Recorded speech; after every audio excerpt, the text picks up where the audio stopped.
getting in the pool, getting cold, getting in the pool, getting out, swimming, getting out, getting warm again. That cold resilience really helps with your immunity, as opposed to someone that's, in a condition where they're cold all the time, and that weakens their immunity. So I'm a big fan of not being overly rugged up, not staying in air conditioning, not having hot heaters running in the house. That we do need to feel cold and then recover from the cold to actually get some resilience. Yes, we are back with Peter Mullen talking about warding off that winter flu. Now, Peter, there are a few things that a few bits of information you've brought in today.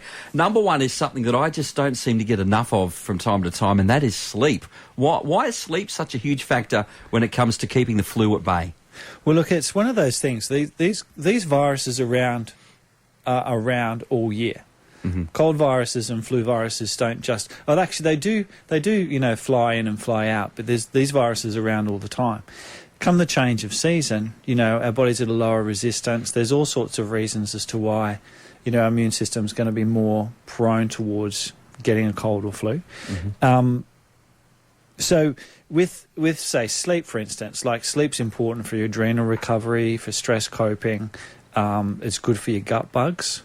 We've talked a lot before on the program about, a lot of our immunity comes from our gut and our healthy gut flora.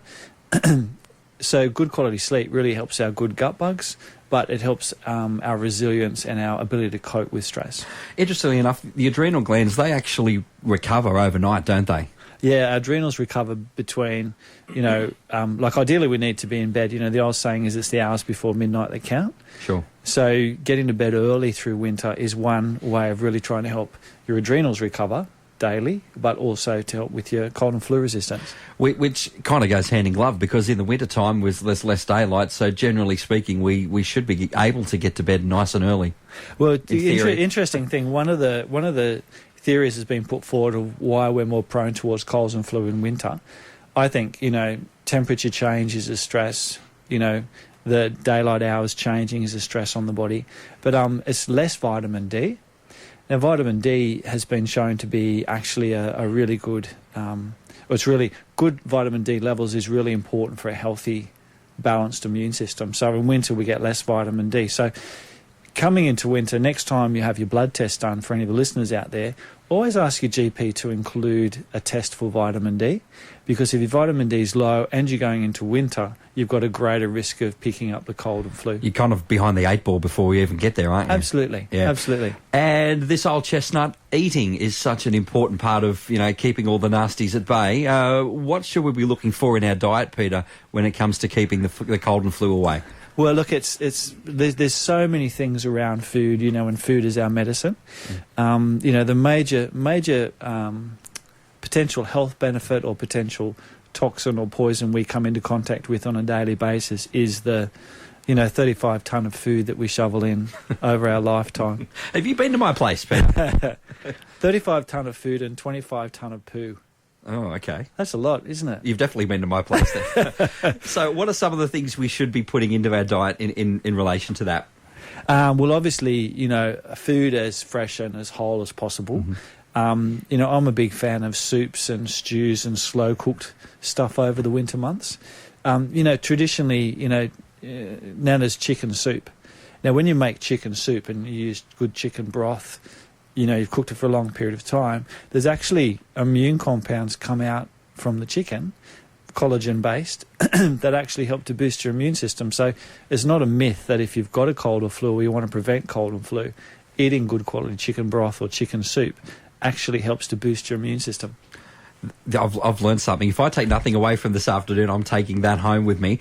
So there's some of the good things to get in. I guess some of the things in framing this conversation, what should we be staying away from when it comes to the flu and the cold? Well, look, from a diet, or just on colds and flus, a lot of people get a bit confused about what's a cold, what's a flu. Majority of people that say they've got the flu they've really got a cold. Now, both of these things are viruses. They're not bacteria.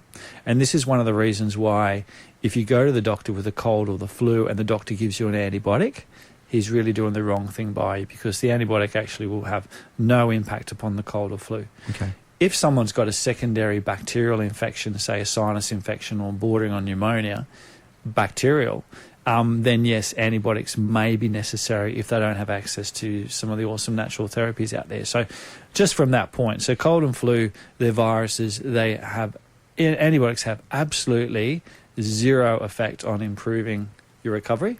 And interestingly, if you take the antibiotic, it knocks your good bacteria around. There's some studies to suggest that your bacteria may never recover if you've had repeated courses of antibiotics. And, because so much of immunity is based in your gut, you'll actually come out of being treated for a cold and flu with an antibiotic with a further weakened immune system that's probably going to get you more in the cycle of getting sick again. Peter, one of the big things about keeping the flu and the cold away is something that's pretty tough in our lifestyle at the moment, isn't it? Managing our stress. Yeah, look, stress is a tough one. It's a tough one. And, we were talking about this in the break. We need to learn how to, ride the waves, not get sort of smashed every time. Because the reality is once we're over one big set of swell, there's going to be another one looming on the horizon. Our stressful lifestyles, for most of us, that's not really going away, is it? No, that pace is going to continue. Now, back to talking about my holiday. Go for it. It's a shame. You've wanted to do this, haven't you? It's a shame. I have. It's a shame this isn't a visual show because I could have brought some photos. Well, we film, but you haven't brought the photos, so I could put some photos on the website. You could do that. Absolutely. Let's talk to Riley. So it was a big fishing expedition, wasn't it? It was a big fishing exercise, but as I was saying to you in the break, we literally woke up laughing, and we went to bed laughing. So coming back from a trip like that, when your life's busy, the benefits of holidays is that it gives you something to look forward to. It helps with the day-to-day mundanity. It also, having had a great experience, it's really important to relive that great experience. Our brains are actually hardwired to relive negative experiences. So if you think about it, I might have had a great holiday 2 weeks ago, and plus last week at the Gold Coast with my wife. Great holiday, but in a month's time, if you ask me about the holiday, I might not have none of this animation or excitement or passion. It might be, oh yeah, it was good. Or you remember one little thing that went wrong. Yeah, it was something terrible happens. Our brain's kind of hardwired, and maybe that's how we learn from negative experiences. Our brain's hardwired to relive over and over, and even years later, we can still be remembering and getting that same stressed feeling about an event. So cognitive thinking, mindfulness is about trying to bring more of what brings us joy and pleasure on a daily basis into our life, that we actually feel a lot more fulfilled on a daily basis. So if we are generally find ourselves putting our hand up saying, hey, I'm a bit of a negative thinker, how do we make that switch in our brain to flick that around? Well, it can help if you can get someone on side. Dana and I, we very often correct each other with our language, because it's in your language all that comes across. And mind you, it can be if you're in a bit of a cranky mood and someone's correcting you on your tone or the way you're saying something. You do have to sort of get above yourself and think, well, hang on a minute, there's relevance in that. If I'm talking in that tone or I'm reliving that experience, all I'm doing is adding to my stress. I'm not. So having someone on board, and this is where seeing, a good counsellor or psychologist that can teach, because no one teaches us these tools to manage stress. We're expected just to know it, and if you're not lucky enough to actually have someone that you can talk to about these things, then it can make it hard. So, so back to colds and flu. I'll tell you more about my fishing trip when we finish. Okay. So back to cold and flu. Yeah, stress and stress management is a massive area. Now, I'm not against people getting a cold or flu. I say to patients, one of the signs of the immune system not working well or not being balanced is either constant cold and flu, and scarily, just while we're talking about that, Australian statistics are that it's estimated that it's normal for a child to get 5 to 10 colds a year. That's crazy. Imagine what they must do to daycare, and mum's having time off work. So 5 to 10 colds a year. Now, and I've talked about this numerous times. When we were kids, that definitely wasn't the case. But the average Australian adult is expected to get 2 to 4 colds a year. So for you and I, that's 2 to 4. That's nearly a month of feeling unwell over a 12-month period, barring anything else happening. So we want to reverse these figures or get rid of these figures. Don't like the sound of that. Exercise also is another important factor. Well, exercise definitely. it's part of that stress coping management. Well, do you want to hear my new theory of what I'm trying this year? And then I need to jump on to why it's actually good to get a cold or flu. My new strategy for improving my resistance this year, or resilience, is cold sensitivity. So I swim every year through winter. We go up to Charlestown Pool at 6 o'clock in the morning. Sometimes we'll jump in the little pool because it's heated a lot more than the big pool. But getting in the pool, getting cold, getting in the pool, getting out, swimming, getting out, getting warm again, that cold resilience really helps with your immunity, as opposed to someone that's in a condition where they're cold all the time, and that weakens their immunity. So I'm a big fan of not being overly rugged up, not staying in air conditioning, not having hot heaters running in the house. That we do need to feel cold and then recover from the cold to actually get some resilience. So, we could be all jumping in the ocean. We could join the mackerels or the icebergs and jump in Merriweather baths once a week. Yeah, well, there's one thing that won't be happening, Peter. Well, that would be good for cold and flu resistance. As strange as it sounds. The other. So two signs of an immune system not working. One is constant cold and flu, or what's worse sometimes, and I've seen this with a lot of younger women particularly, no cold or flu for 5 years or longer.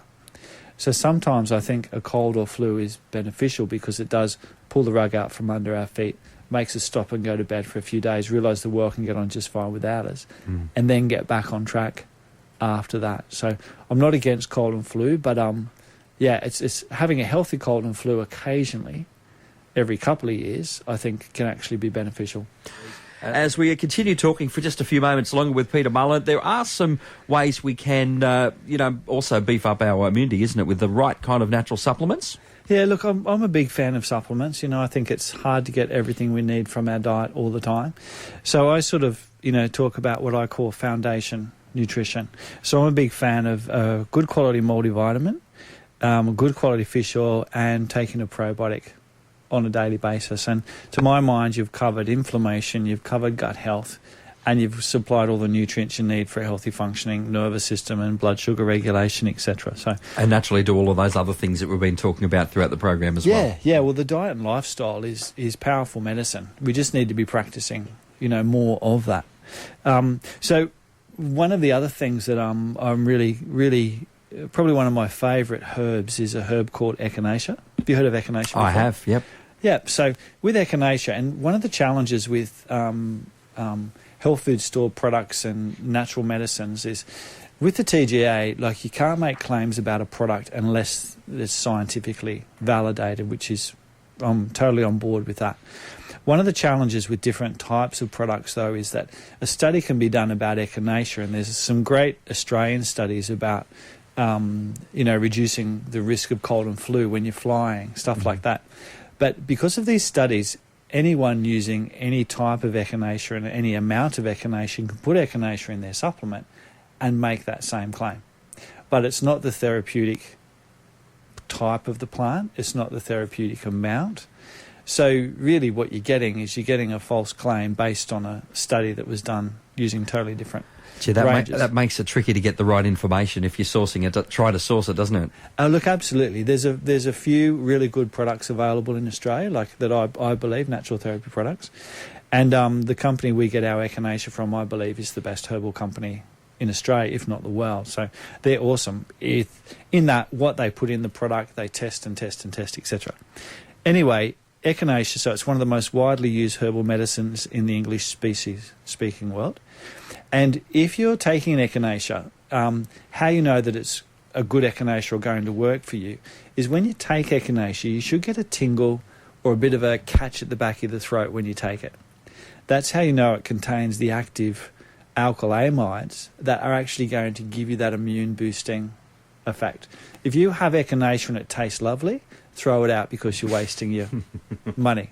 And can you imagine anyone making a product that they know is going to give you that catch? They're going to do everything they can to make it as palatable as possible. So, so always make sure you've got the right type of echinacea.